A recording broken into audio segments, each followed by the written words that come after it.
जागतिक अस्थिरतेच्या या अतिशय तणावपूर्ण वातावरणातही आपला आत्मनिर्भरतेकडे अग्रेसित भारत देश सक्षमपणे उभा आहे। तो आपल्याकडील युवा शक्तीच्या प्रचंड बुद्धिमत्ता, कौशल्य, जिद्द आणि हवं ते मिळवणारच या आत्मविश्वासाच्या जोरावर।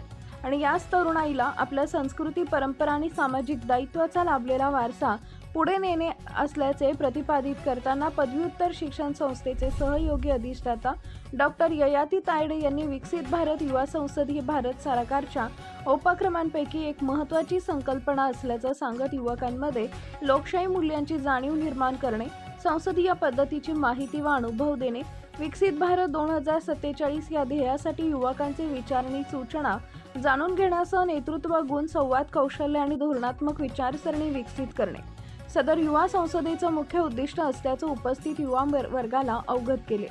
भारत सरकारचे युवा व्यवहार व क्रीडा मंत्रालय आणि संसदीय कार्य मंत्रालय यांच्या संयुक्त विद्यमाने यंदा दिल्ली इथं आयोजित केल्या जाणाऱ्या युवा संसद उपक्रमाची अकोला जिल्हास्तरीय निवड प्रक्रिया नुकतीच कृषी महाविद्यालय अकोला समिती सभागृहात पार पडली।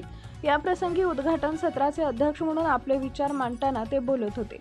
या प्रसंगी विद्यार्थी कल्याण अधिकारी तथा समन्वयक doctor Sandeep Hadole, nodal officer doctor Harshvardhan Deshmukh, निवड समिती अध्यक्ष डॉक्टर संदीप लांबे आदींची विचार मंचावर प्रमुख उपस्थिती होती। नवनवीन बातम्या पाहण्यासाठी आजच विदर्भ दूत न्यूज चॅनलला सबस्क्राइब करा आणि बेल आयकॉनला सुद्धा क्लिक करा।